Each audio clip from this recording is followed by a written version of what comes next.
Good evening, everyone. Ragewood here, back with another Godforge video. It is a Thursday, so you know what that means. We have another podcast to react to. Now, this one is a particularly interesting one because the special guest is a game economist. This gentleman is the guy that we all have to go and moan to if it is all horrible. Don't actually do that. He's got a family. Anyway, so they do bring up some interesting topic points. I have made a list of things that I just want to discuss with you and give my input on. As always, if you don't want to hear my spiel over the top, I will put a link as a pinned comment down below. So, with all of that out the way, without further ado, let's get into it.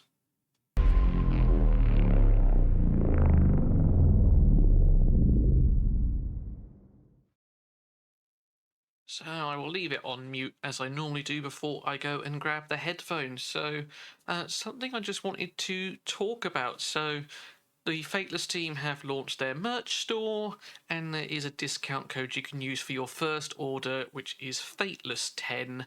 If you put that on your first order, you'll get 10% off, but they have also given us creators our own discount codes.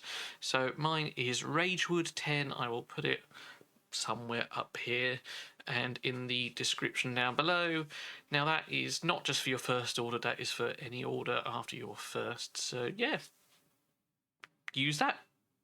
We don't get any kickback from it or anything like that.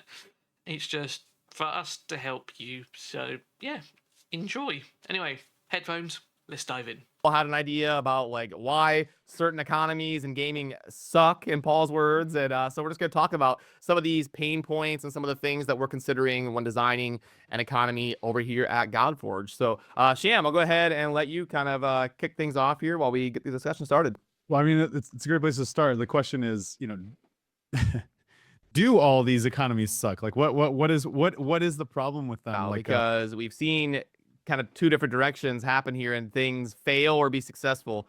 And there's actually a big complaint in the Path of Exile 2 community right now that it's too hard to trade. It's such a pain to meet up and exchange items. But I believe that's intentional from the development team, because we saw Diablo 4 make it super easy. Like, hey, I just want to point out two things.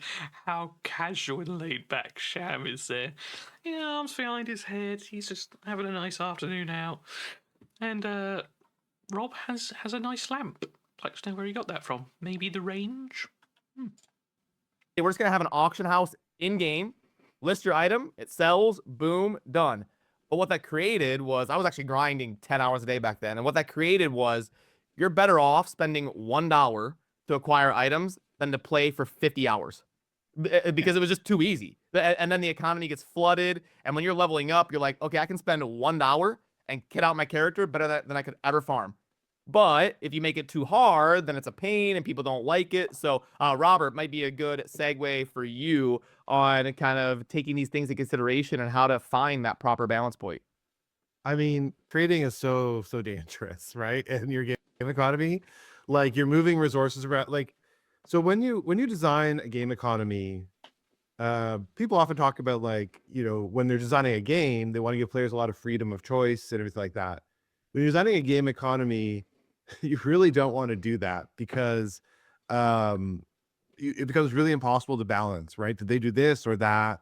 How many hours did they spend on this? How many hours spent on that? It becomes just really hard to balance, right? And so the possibility space of where the player can be economically just gets really large. So as much as possible, you try and constrain the economy and keep the player on rails and keep them doing something kind of predictable. You don't want them to feel like they don't have choice, of course, but you want that choice to more be down in the core game that you're not monetizing.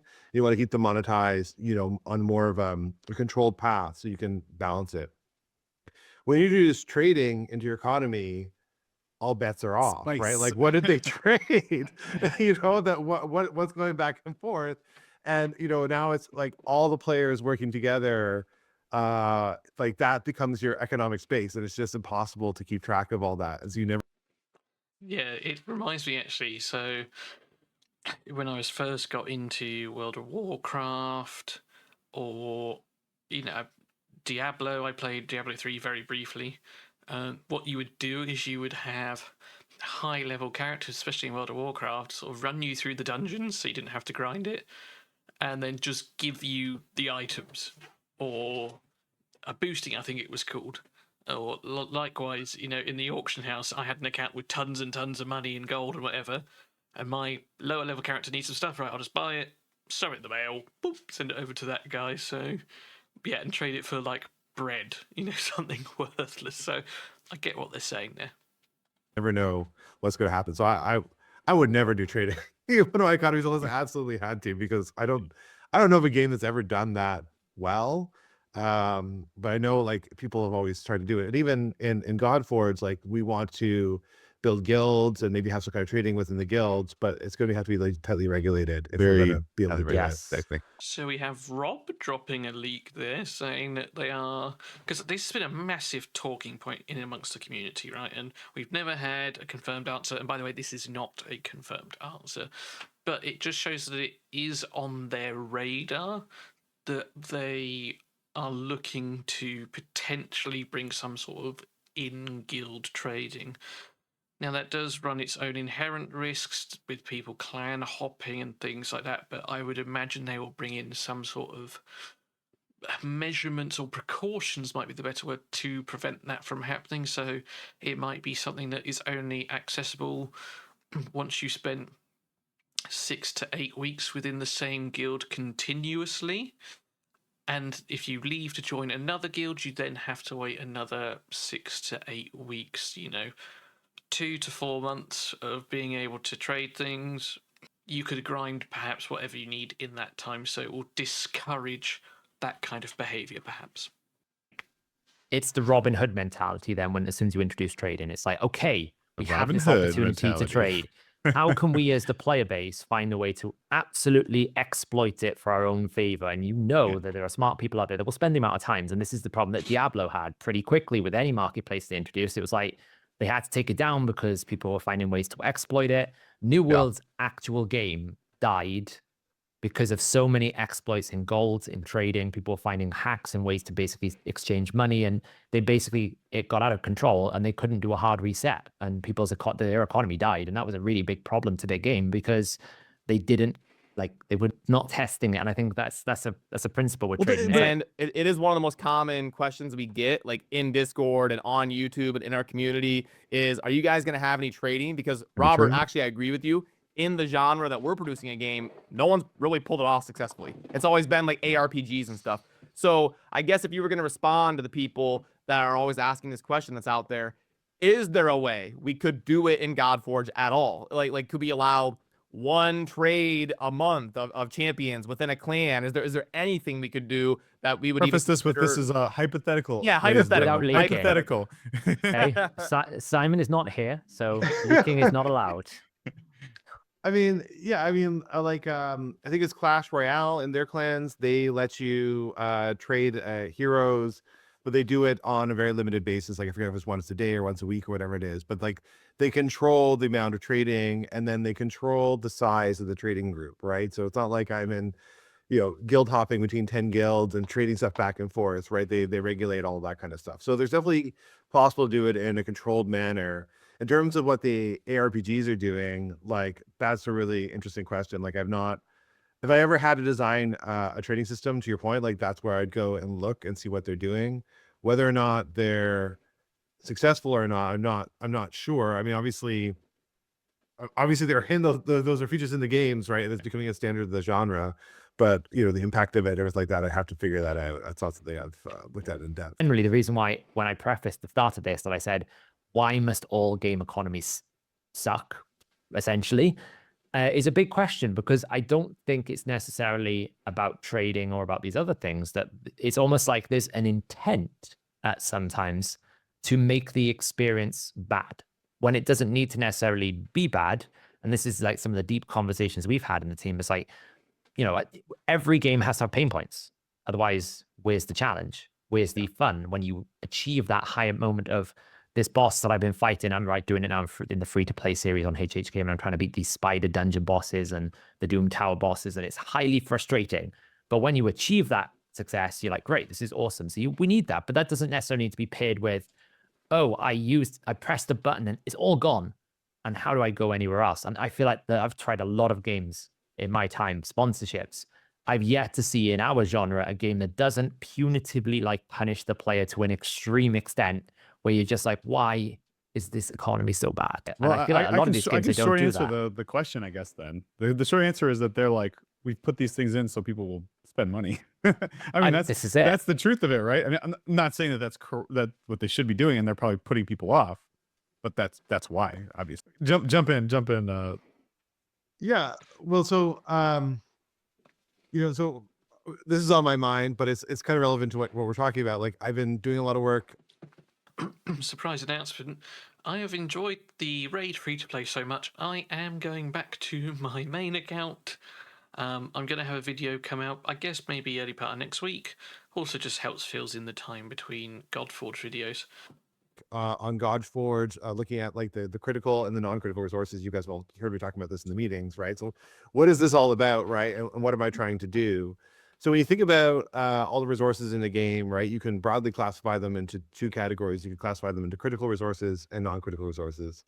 So critical resources are the things you're trying to get to advance in the game, right? So I need the level of my hero, so I need to get experience, right? I need more heroes so I can rank up a hero. I need Gold.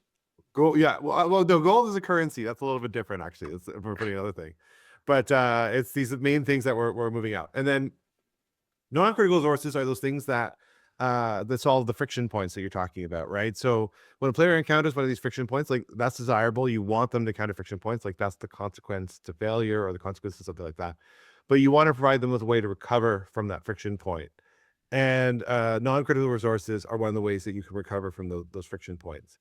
And one thing I was noticing about the economy, both our economy and the economy of a lot of the other games in this genre, is they have a lot of critical resources and not a lot of non-critical resources.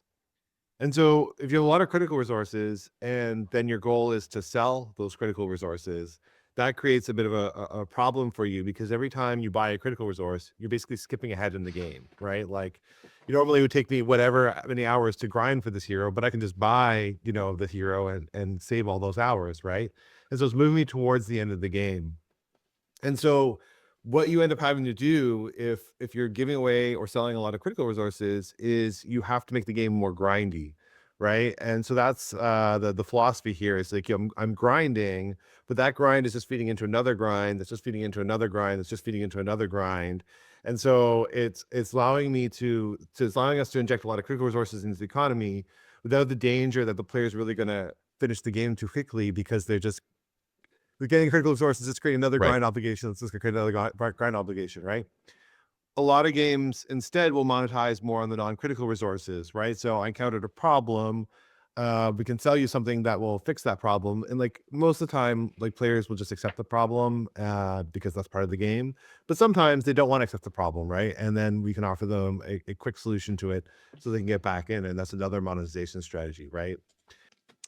So it's interesting. So one of the issues that I had with Doom Tower back in the day when it first came out, I've never completed a hard Doom Tower. I've not done the Remand 2 missions. Is like, especially things like Bommel, like the boss before Bommel, whatever that was, can't remember, didn't give you gear or anything to help you solve the next one. So in this kind of monetization strategy, they then go, oh, you can buy whatever this gear is, and it will help you beat this boss. Now, I'm not necessarily against that if Godforge bring that into the game, as long as they also give you the option to farm or get hold of whatever that resource is without having to make that purchase. So again, something that Raid did is, and they talk about it later in the podcast actually, whether we go for it or not, I can't remember. To farm speed gear in Dragon, for example, could take you, hundreds of hours to get the perfect 6-star legendary piece, regardless of what it is. Whereas in the market, you can spend 5 million silver, you can see what stats it's got, and skip the grind kind of thing. Now, that is an example of doing it. Silver is like a premium, it seems, at this stage in Raid, but yeah, that is one way of doing it through like the market, where so you can get hold of it without having to buy it, or if you want to, you can just buy this $5 pack and be done with it. Get back in, and that's another monetization strategy, right? And so these games in this genre, I mean, this is an Asian genre. This is very typical. They sell a lot of critical resources, and they have these nested grinds, and that's how they monetize. And so one thing I'm wondering is if with Godforge we can, shift our economy a little bit more towards the non-critical resources, scale back a little bit on some of these nested grinds, be a bit more generous on the critical resources, and make our economy feel a little bit less grindy, and move it a little bit away from this Asian way of monetizing to a bit more of a Western way of monetizing, while not like compromising the overall profitability of the game. Because at the end of the day, like, we have investors and we all have salaries, everything Make like that money, needs to something be like that. taken care of, right? So Yes, 2 bowls of that, please. Less grindy, more generous on these critical resources, whatever they are. And yeah, if you want to sell me skins or things like that, non-critical resources, I'm all for that. Let me make my Zeus have a majestic red beard, all for that. Yeah, and if this is the way they're going, and obviously they can't confirm or say anything in this podcast or just in general, but these topics of discussion are obviously coming up, say, within their meetings, and they have obviously decided to an extent what they are or aren't going to do. And I do think that this is perhaps one of those ways that, as he said, I can't remember exactly what he said, moving towards this Western sort of style, less grindy, more generous, but still giving people the option to purchase things to speed up the gameplay slightly. Because also, say, it is a business, and I completely understand that. What I'm interested in is so like, because one of the things that we see that's great about these games, about this genre, our genre in particular, is that they last for a long time, and they do actually last for quite a long time. People get to hang out and get hundreds of heroes, or more than that, in some cases, and build their account over years. So, in your mind, for a mobile game like this, is it best for us to have like a slow power creep, and then have like kind of these shelves where it's like, oh, we've got this new, like new startup of gear, or whatever it is, right? New, like, really big shiny thing that kind of the MMO strategy, basically, right? So I'm playing World of Warcraft. All of a sudden, I can go to level 70 from I was level 60. All my level 60 gear is literally worthless as soon as I get level 61. Or is it like well, what's in your mind? What's the approach from an economy perspective of the way to well, you do want to that? think about, like, what is the elder game, right? Like, so when I get to the end of the game, what is it that I'm doing, right? And so if that elder game is fun and people enjoy just doing it, right? I think the idea of having that power creep is something you kind of want to avoid, right? You want to keep that going, but it's how do you keep that elder game fresh and interesting and exciting, right? That's the real challenge. And so it depends on whatever it is, right? So when I think about a game like this, like, I think, for me, that the final end of the game is to collect all the heroes in my mind, right?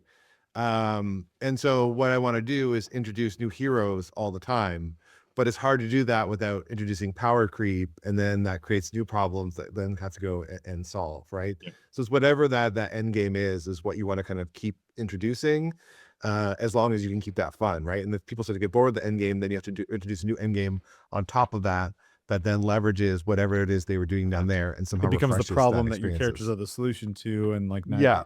which is the way I've always thought of it, is like okay, well, if we want to introduce new content, we need to make something that okay, yeah, for all the heroes that you have, you can potentially, you can overcome it if you're at some level. Shouldn't be instantly. That's not fun for like the but if you were to get, some new pieces, some new characters, and you were to integrate them into your team, and you find the right combination of gear, that then now you can take on this new area, and the hope is, even like the one step further, is that new area gives you new stuff that now allows you to get to like work on the next area, right? That progression. That Yes. So Sam said it perfectly there, and something obviously I just spoke about a minute ago. I can't remember what game it does, right? And this is how I'd love Godforge to do it. I played a game where and it's been talked about in the podcast as well. I can't remember what it was, where they released like new gear sets or new heroes, right? And you're like, that's weird. That doesn't do anything for the game right now as I see it. I can't think of any use. I'll just put that to one side, whatever. And then 2 months down the line, it's like, oh, here's this brand new content. And then you go, oh, wait, what's good for that? And then all this stuff that you had sat there that you were going, don't really have a use for it, is now like the perfect answer. And you're like, oh, holy, great. And then you put things together. It will be a hard challenge to beat, but you have this stuff there to do it. And then when you beat that new stuff, that will drop more items that you'll, and heroes where you'll be going, it's got some niche uses, but nothing right now. And then as Sharon said, then the next thing that drops out, you'll be going, oh, yeah, perfect way to do it. And I hope that is the way that they do it. I mean, they were discussing that, essentially keeping the end game fresh and exciting, and when releasing new content, it must be achievable with current rosters available. And yeah, that is like just the perfect way to do it in my eyes. And so I think rather than introduce new power, you always want to try and introduce a new game mode that shakes up the game, allows you to do something different, but then also leverages all the game modes previously to that. And that's how you want to sort of expand your game. But it's very challenging to do that, right? Like eventually you get a point in like, in a game like Godforge, I've collected all the heroes.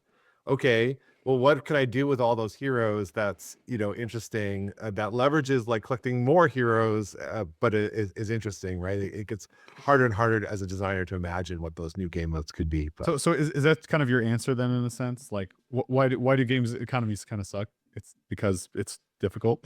It's challenging. I mean, I think that's really true, right? Because like a game economy, like we touched on it before, like with Eve, right? They're economies, right? You need economists and stuff like that. I think the classic example is always was Ultimate Online, where Yeah. their economy completely collapsed, because they just didn't anticipate the player behavior, right? And we touched on it earlier as well. You can't test an economy, even if you bring in some people to test the economy. Their behavior with like test stuff is not the same as is going to be with like real stuff and real money on the line, Real right? incentives on the line. Yeah. And so you could never know what their true behavior is going to be until you release it. And so it's a real economy. You have all the same issues, like you have to deal with inflation and all these kind of problems in your game economy, right? And so managing that and balancing that is extremely challenging, and it's a lot of work. And there just aren't that many game economists out there to balance all the games out there. So maybe that's the real Maybe that's the answer. real answer. There's not enough game economists. Well, actually, one analogy that I love that I always use when I think about this is that it's kind of like playing like a no stakes poker game with somebody. Like you're not gonna understand who if they're a good poker player or a bad poker player, and even a good poker player, it's irrelevant. It's like completely irrelevant. There's no stakes, so it's like until it's out with the people. I mean, and that's actually one of the questions that I would have is like, how do you approach trying to balance things as a game economist without having it in the hands of the people, right? In the hands of the actual players, because as we just said, people are going to find all kinds of weird exploits and do things that we never expect them to do. Like, how do you try to approach that? Well, I mean, the answer is you can't succeed, right? You'll never know until you have the real players, but we try our best, right? Like, so what we do is we model the economy in a spreadsheet, and then we build all these player profiles. So how we imagine players are going to behave, right?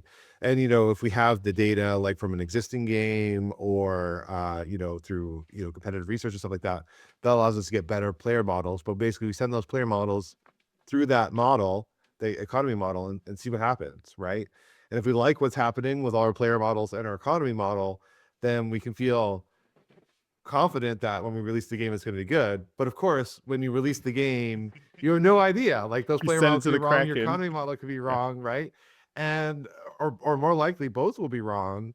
And so it's really, really important in any kind of game with a robust economy like this, especially anything that wants to monetize off that, to do a soft launch or something like that, where you can actually see what the player behavior is and correct things early on before it's too late and your economy's collapsed and all your players are bored and done. When I do monetization design, like people tend to think of me as like the bad guy. I'm there to take all their money. Yeah. Remember this face. This is the guy that you need to send your angry tweets to when there's not enough silver or whatever it is. Again, don't actually do that. He seems like a really nice person, but yeah, I can imagine he gets a ton of that. Money or whatever and make the game really grindy. But like, that isn't like putting in a lot of pain points and making the game really grindy is not what gets people to open up their wallets, right? It's when they're having a good time and they're having fun. Yeah. That's what it is, I'll right? put it And yeah, so sure. Yeah. when I'm balancing an economy, it's not about making sure you run out of resources, so you have to go and buy it. It's making sure that you're getting whatever it is that you want at a consistent pace that is feeling really good and is feeling great. And also that if you go and buy some resources, it feels even better, right? And it's very hard to get those two balances, right? Like often you'll balance things so that when they buy things, it feels really great, but when they're not buying things, it feels kind of shitty, right? Like it's hard Kinda to like being hit at that at a balance, luxury right? resort, right? It's like you're at a luxury resort, right? Yeah, yeah. You come to vacation, and they're like, "Listen, we have things that you are free to buy. Just as long enjoy your stay, have fun, enjoy your stay." Right? That's what it honestly actually is. With I do like sort of what Rob has said there and sort of Sham's analogy too. And this is actually going to be the sort of the last point we touch on. Yeah, when I'm having a bad time doing something, whether I'm out with friends or whatever, I don't spend more. I just want to get out of there, go home, and do something that I do enjoy. Whereas if I am having fun with something, let's say it's Magic the Gathering, it's a game I loved, and the more and more I played, the more I wanted to play, so the more money I put into the game. And that will be the same with Godforge. And I really like this sort of mentality. Again, a bit like when you train your dog, the best way to train a dog is with positive reward, not with negative reward. If it does something bad, you don't say no. No, you just ignore it and then give positive praise when it does the thing you want it to do. We're the dogs, and yeah, this is a really great thing. And say that is the last thing I'm going to touch on today. They do talk about gods that Rob would like to see in the game. They talk about how time in game is going to be a main metric for them, retention, and the fact that you won't keep everyone happy all the time, which I think goes without saying. But certainly, say some interesting talking points talked about today. The discussion of trading I thought was really interesting. Potentially, it's something that we might have. Who knows? But if they do bring it in, it's going to be heavily controlled, and I'm all for that as well. But also, I do want to be able to help out my friends. If I've got to dupe Zeus and they've got to dupe Hades, then we want to swap to help clear content. Great. We should be allowed in a way. But I also understand where they are coming from. So they might limit it to just gear, for example, or it could be something entirely different. So, certainly say some interesting topics to pick up. If you want to go watch the whole video yourself, you can. I'll put it in the comments down below. But thank you for popping by and listening to my input. Take care, look after yourselves, work hard, but as always, play harder. And I'll see you in another one soon. Cheers.